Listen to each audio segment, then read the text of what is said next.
Volume 1, Part 1, Chapter 15, in which is related the unfortunate adventure that Don Quixote fell in with when he fell out with certain heartless young Gasons. The sage Cid Hamet Benengeli relates that as soon as Don Quixote took leave of his hosts and all who had been present at the burial of Chrysostom, he and his squire passed into the same wood which they had seen the shepherdess Marcella enter. And after having wandered for more than 2 hours in all directions in search of her without finding her, they came to a halt in a glade covered with tender grass, beside which ran a pleasant cool stream that invited and even compelled them to pass there the hours of the noontide heat, which by this time was beginning to come on oppressively. Don Quixote and Sancho dismounted, and turning Rosinante and the ass loose to feed on the grass that was there in abundance, they ransacked the alforjas, and without any ceremony very peacefully and sociably, master and man made their repast on what they found in them. Sancho had not thought it worth while to hobble Rosinante, feeling sure from what he knew of his staidness and freedom from incontinence that all the mares in the Cordova pastures would not lead him into an impropriety. Chance, however, and the devil, who is not always asleep, so ordained it that feeding in this valley there was a drove of Galician ponies belonging to certain young Gason carriers, whose way it is to take their midday rest with their teams in places and spots where grass and water abound, and that where Don Quixote chanced to be suited the young Gason's purpose very well. It so happened, then, that Rocinante took a fancy to disport himself with their ladyships the ponies, and abandoning his usual gait and demeanour as he scented them, he, without taking leave of his master, got up a briskish little trot, and hastened to make known his wishes to them. They, however, it seemed, preferred their pasture to him, and received him with their heels and teeth to such effect that they soon broke his girths and left him naked without a saddle to cover him. But what must have been worse to him was that the carriers, seeing the violence he was offering to their mares, came running up armed with stakes, and so belaboured him that they brought him sorely battered to the ground.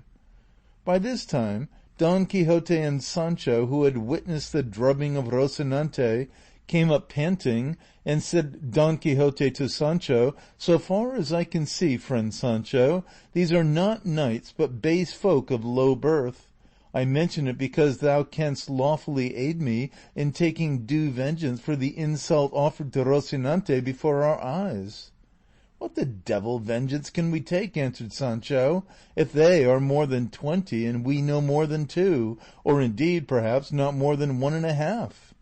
"I count for 100, replied Don Quixote, and without more words he drew his sword and attacked the young Gasons, and incited and impelled by the example of his master, Sancho did the same. And to begin with, Don Quixote delivered a slash at one of them that laid open the leather jerkin he wore, together with a great portion of his shoulder. The young Gasons, seeing themselves assaulted by only 2 men while they were so many, betook themselves to their stakes, and driving the 2 into the middle they began to lay on with great zeal and energy. In fact, at the second blow they brought Sancho to the ground, and Don Quixote fared the same way, all his skill and high mettle availing him nothing. And fate willed it that he should fall at the feet of Rocinante, who had not yet risen, whereby it may seem how furiously stakes can pound in angry boorish hands. Then, seeing the mischief they had done, the young Gasons with all the haste they could loaded their team and pursued their journey, leaving the 2 adventurers a sorry sight and in sorrier mood. Sancho was the first to come to, and finding himself close to his master, he called to him in a weak and doleful voice, "Señor Don Quixote! Ah, Señor Don Quixote!" "What wouldst thou, brother Sancho?" answered Don Quixote, in the same feeble suffering tone as Sancho. "I would like, if it were possible," answered Sancho Panza, "your worship to give me a couple of sups of that potion of the fiery Blas, if it be that you have any to hand there. Perhaps it will serve for broken bones as well as for wounds." "If I only had it here, wretch that I am, what more should we want?" said Don Quixote. "But I swear to thee, Sancho Panza, on the faith of a knight errant, ere 2 days are over, unless fortune orders otherwise, I mean to have it in my possession, or my hand will have lost its cunning." "But in how many ways does your worship think we shall have the use of our feet?" answered Sancho Panza. "For myself, I must say I cannot guess how many," said the battered knight Don Quixote, "but I take all the blame upon myself, for I had no business to put hand to sword against men who were not dubbed knights like myself, and so I believe that in punishment for having transgressed the laws of chivalry, the god of battles has permitted this chastisement to be administered to me, for which reason, brother Sancho, it is well thou shouldst receive a hint on the matter which I am now about to mention to thee, for it is of much importance to the welfare of both of us. It is that when thou shalt see rabble of this sort offering us insult, thou art not to wait till I draw sword against them, for I shall not do so at all, but do thou draw sword and chastise them to thy heart's content. And if any knights come to their aid and defence, I will take care to defend thee and assail them with all my might. And thou hast already seen by 1,000 signs and proofs what the might of this strong arm of mine is equal to. So uplifted had the poor gentleman become through the victory over the stout Biscayan." But Sancho did not so fully approve of his master's admonition as to let it pass without saying in reply, "Señor, I am a man of peace, meek and quiet, and I can put up with any affront because I have a wife and children to support and bring up. So let it be likewise a hint to your worship, as it cannot be a mandate, that on no account will I draw sword either against clown or against knight, and that here before God I forgive all the insults that have been offered me, or may be offered me, whether they have been, are, or shall be offered me by high or low, rich or poor, noble or commoner, not accepting any rank or condition whatsoever." To all which his master said in reply, "I wish I had breath enough to speak somewhat easily, and that the pain I feel on this side would abate so as to let me explain to thee, Panza, the mistake thou makest. Come now, sinner, suppose the wind of fortune, hitherto so adverse, should turn in our favour, filling the sails of our desires, so that safely and without impediment we put into port in some one of those islands I have promised thee. How would it be with thee if on winning it I made thee lord of it? Why, thou wilt make it well nigh impossible, through not being a knight, nor having any desire to be one, nor possessing the courage, nor the will, to avenge insults or defend thy lordship. For thou must know that in newly conquered kingdoms and provinces the minds of the inhabitants are never so quiet, nor so well disposed to the new lord, that there is no fear of their making some move to change matters once more, and try, as they say, what chance may do for them. So it is essential that the new possessor should have good sense to enable him to govern, and valor to attack and defend himself, whatever may befall him." "In what has now befallen us," answered Sancho, "I'd have been well pleased to have that good sense and that valor your worship speaks of. But swear on the faith of a poor man I am more fit for plasters than for arguments. See if your worship can get up, and let us help Rosinante, though he does not deserve it, for he was the main cause of all this thrashing. I never thought it of Rosinante, for I took him to be a virtuous person and as quiet as myself. After all, they say right, that it takes a long time to come to know people, and that there is nothing sure in this life. Who would have said that after such mighty slashes as your worship gave that unlucky knight errant, there was coming travelling post, and at the very heels of them, such a great storm of sticks as has fallen upon our shoulders?" "And yet thine, Sancho," replied Don Quixote, "ought to be used to such squalls. But mine, reared in soft cloth and fine linen, it is plain they must feel more keenly the pain of this mishap. And if it were not that, I imagine (why do I say imagine?), know of a certainty, that all these annoyances are very necessary accompaniments of the calling of arms, I would lay me down here to die of pure vexation." To this the squire replied, "Señor, as these mishaps are what one reaps of chivalry, tell me if they happen very often, or if they have their own fixed times for coming to pass, because it seems to me that after 2 harvests we shall be no good for the 3rd, unless God in his infinite mercy helps us." "Know, friend Sancho," answered Don Quixote, "that the life of knights errant is subject to 1,000 dangers and reverses, and neither more nor less is it within immediate possibility for knights errant to become kings and emperors, as experience has shown in the case of many different knights with whose histories I am thoroughly acquainted; and I could tell thee now, if the pain would let me, of some who simply by might of arm have risen to the high stations I have mentioned, and those same, both before and after, experienced diverse misfortunes and miseries. For the valiant Amadis of Gaul found himself in the power of his mortal enemy, Archelaus a magician, who, it is positively asserted, holding him captive, gave him more than 200 lashes with the reins of his horse while tied to one of the pillars of a court; and moreover, there is a certain recondite author of no small authority who says that the knight of Phoebus, being caught in a certain pitfall which opened under his feet in a certain castle, on falling found himself bound hand and foot in a deep pit underground, where they administered to him one of those things they call clysters of sand and snow water, that well nigh finished him; and if he had not been succored in that sore extremity by a sage, a great friend of his, it would have gone very hard with the poor knight. So I may well suffer in company with such worthy folk, for greater were the indignities which they had to suffer than those which we suffer.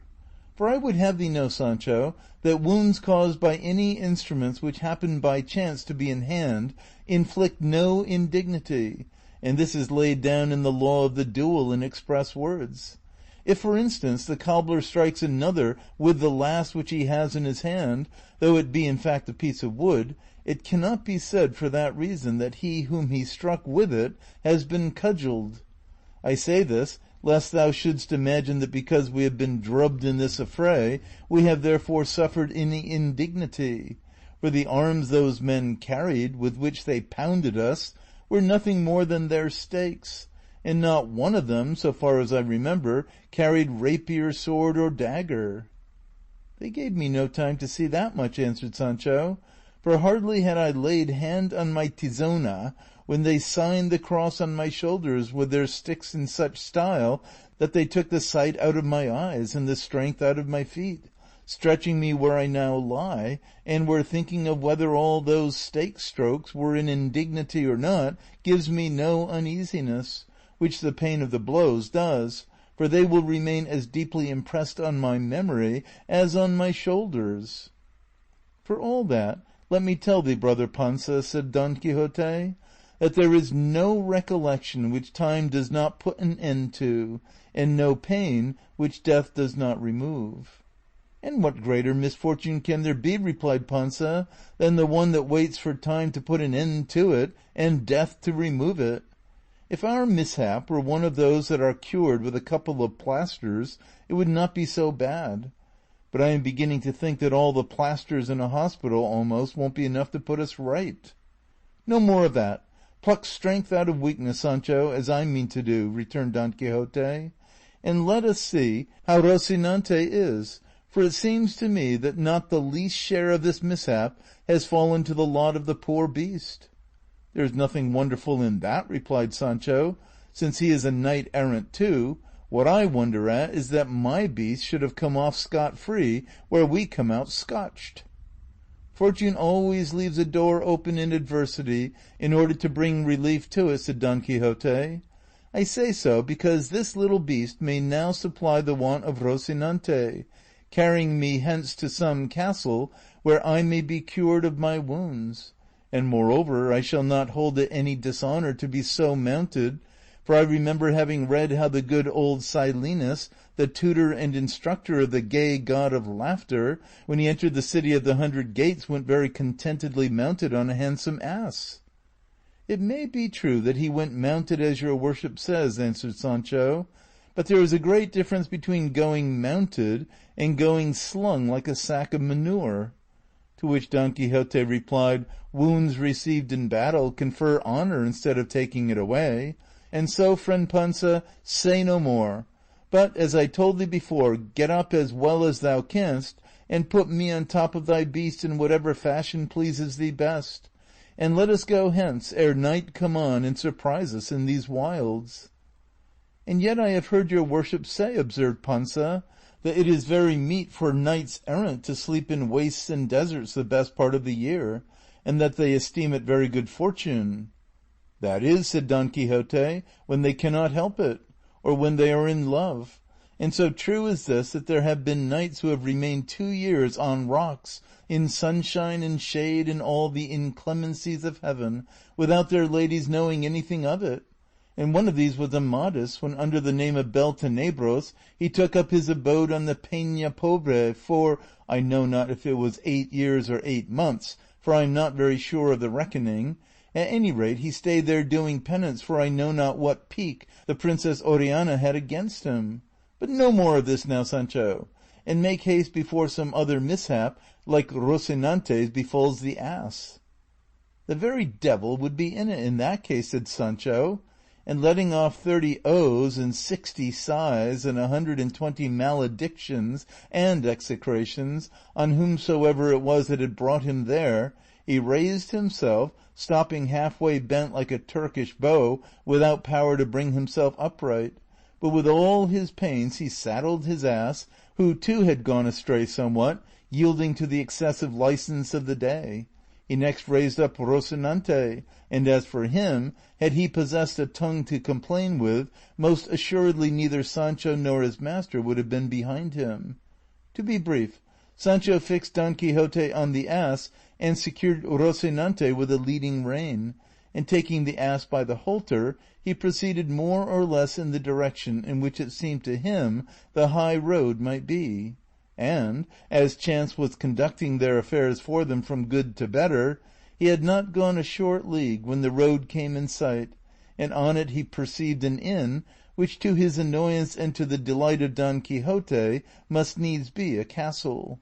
Sancho insisted that it was an inn, and his master that it was not one but a castle, and the dispute lasted so long that before the point was settled they had time to reach it, and into it Sancho entered with all his team without any further controversy. End of Volume 1, Part 1, Chapter 15. Recording by Expatriate in Bangor, Maine.